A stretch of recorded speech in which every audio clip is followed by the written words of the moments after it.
101.1 FM and AM 1160.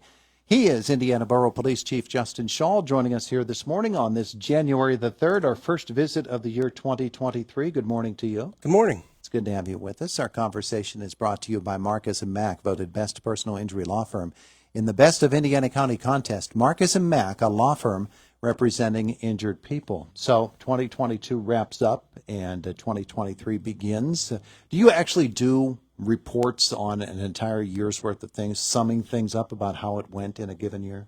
I do.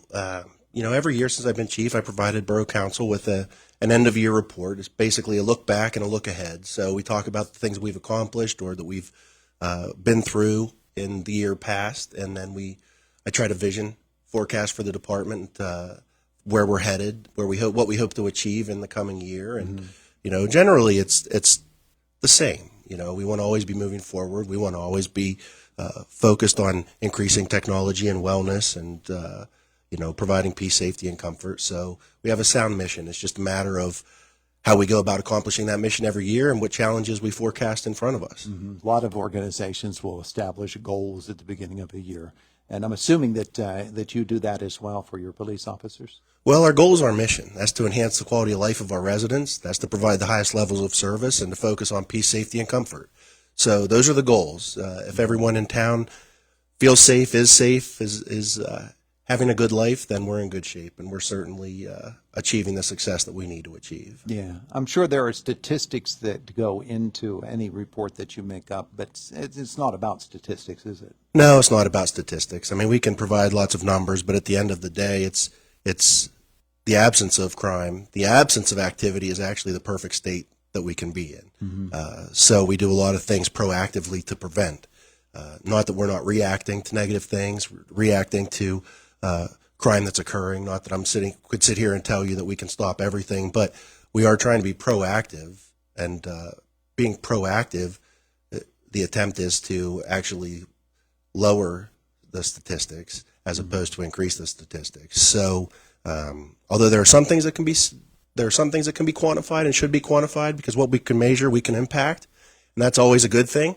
But there are other things that I think would be misleading in statistics, and so it's dangerous to just focus on that. Yeah, and nonetheless, statistics do show us that violence against police officers is on the rise and has been for several years now. We got a stark reminder of that just yesterday with the death of the Brackenridge police chief, and I'm sure that those are very, very stiff reminders to guys like you. Well, they are. I mean, they're certainly a somber reminder, and our profession is dangerous. The men and women that put on police uniforms that go out we understand that a time may come where we lay down our life for our community, our citizens, and unfortunately, it does feel, and statistically, I'm sure that it shows that violence against police is on the rise. I think that what we're seeing is that negative events are escalating. What used to be a fist fight years ago is now a knife fight or a gunfight. Yeah. And so we have to be cognizant of that. We have to understand the environment that we're in, and at the same time that we're seeking positive impacts, because I say that a lot at the police department, doesn't diminish the fact that we need to be technically sound. And also some of these things, and with Chief McIntyre and Brackenridge, which is terrible, and my thoughts and prayers go out to him and his family and his department. It certainly impacts us all, but a lot of the things that we see involve a lot of different police agencies. For instance, the person that they dealt with in Brackenridge was first noticed in Cheswick, and so as the report goes, there were several communities and several law enforcement agencies that were impacted. And that's not going to be any different here in Indiana County. We all work together. We all work collectively. We're all working for the same goal, which is everyone's safety.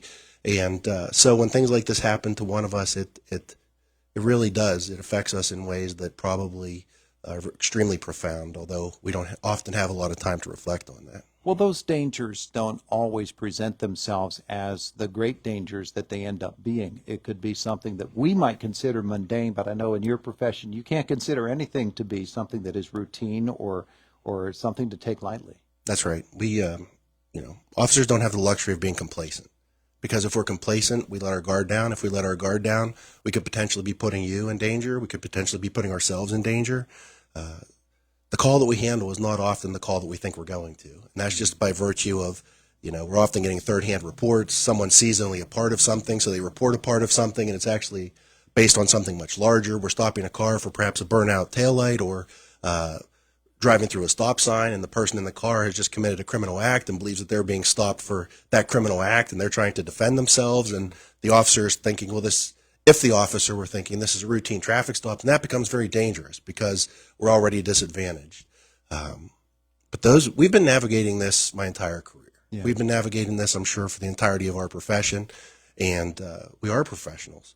And that gives me a lot of confidence, not that something negative couldn't happen, but that the men and women in uniform, specifically here in Indiana County and Indiana Borough, understand. We understand where we are. We understand what the community needs, deserves, how we can best provide it to keep everyone and ourselves as safe as possible. It highlights, for me, the idea of training and how important training is. It amazes me how when something gets a little bit out of hand and a police officer is involved at a store or on a street arrest, and the alert comes out, how quick the response is from other police who might not even be in the area at the time, but seem to get there as quickly as possible. That's all a result of training, isn't it? It is. It is. The more we can train together, the more we can have a plan together. Things that happen in Indiana they're not necessarily exclusive to Indiana Borough. It may impact White Township. It may impact Marion Center. It may impact Clymer, Blairsville, Homer City. So it benefits us to train. The dangers in one area or the dangers in another. And large events, and I've said this many times, large events in Indiana Borough require many first responders. It requires a partnered approach. I can't speak highly enough about the Sheriff's Department, about the Pennsylvania State Police. These are really, truly necessary partnerships because we in Indiana Borough are made safer and better by the partnerships that we have with those agencies, the District Attorney, the District Attorney's Office. And in turn, I hope that we're making, and I trust and I know that we're making others safer by plugging in for our partners in the same exact way. Mm-hmm. So, we would never let each other get hurt if there's an opportunity for us to impact it, which is, I believe, what you're referring to, and the fact that if we know that danger is afoot, we come running. Yeah.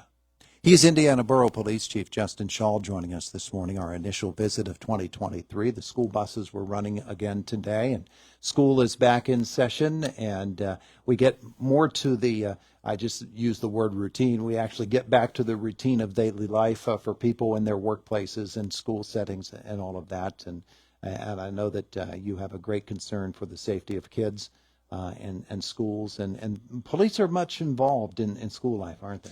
We are, and I think that's only expanding. We want to plug in for our partners in best ways possible. We have resources that we can be more of value to everyone than as we develop additional resources and we streamline our efforts and we understand the environment that we're in. We're trying to plug in different ways, and we're back to work, so to speak. Not that we've taken time off because we don't have that luxury all the time, but certainly with school flowing and traffic and there's the town's robust this morning, people getting back into the daily activity that we need to be everywhere. We need to be in the west end of town. We need to be in the east end of town. We need to be at our schools. We need to be building positive relationships. We need to be protecting our community. We need to be making sure that there's traffic safety issues. We need to be making sure that our officers are okay mentally, physically, spiritually, and it's everything. There's nothing that's not important. Yeah. I mean that with all my heart. I wish there were, because I'd like to sometimes reflect on something that's not important. Mm-hmm. But it's all important, and it's all connected. And so the safety of our school children is of paramount importance. The school district does an excellent job, and I just look forward to partnering with them and continuing to partner with them in any way that we can. A couple of other things I wanted to bring up this morning. One of those was that at this time every year, and in a couple of weeks, we'll find out if it's the case again this year, with IUP students out of town, a lot of them simply lock the door. We hope they lock the door and the windows when they leave. But when they come back, they find that their place has been broken into. I don't think it's been as much in recent years, but there are still, one or two, maybe three reports of that happening. It used to be a lot more. And I know that you're on the lookout for that, and that requires people in the neighborhood to keep their eyes open. No, that's right. We need suspicious activity reported to us. We respond to every report. There's, again, nothing that's not significant. If you see something strange, you have to say something. You have to bring it to our attention. We can certainly do an investigation after the fact, but we would much rather, again, prevent it than have to investigate it. So I'm hopeful, cautiously optimistic as I can be, that the student population, everyone traveling over what would be considered the semester break, is taking proper precautions and taking their high-value items home. But at the end of the day, there are people in our community, unfortunately, who are looking to take advantage of us, looking to take advantage of each one of us. And all we need is that little opening to let that happen. And that's what we're trying to close, is that gap. Yeah. And the other thing I wanted to bring up, and we were talking about cooperation between police agencies, pretty much any time the fire department is called out, you're there too. And that's a great amount of cooperation and help between agencies too, isn't it? It is. And it's not just the fire department. It's also Citizens Ambulance. And, you know, these are things, police, fire, and EMS. We're working together all the time. You know, there are some very negative things that happen or dangerous things that happen that we're made safer and better by Citizens Ambulance being present. I can't tell you how much of a benefit it is to have the Indiana Fire Association. They're just the professional effort that sits at 5th of Philadelphia Street and on Indian Springs Road is it's impressive. When someone needs help, you can count on your first responders in Indiana County to be there. And I think sometimes, perhaps even myself, perhaps overlook how important that is. But when your partner's right by your side, whether it's a police uniform, a fire uniform, or an ambulance uniform, it provides a sense of confidence that allows you to be better than you could be by yourself. And that's extremely, extremely important for our county. Yeah, absolutely. People here in Indiana Borough can rest easy that you're on the job, and we appreciate that so very, very much. So our sympathies to everybody in policing with the unfortunate situation in Brackenridge, New York City.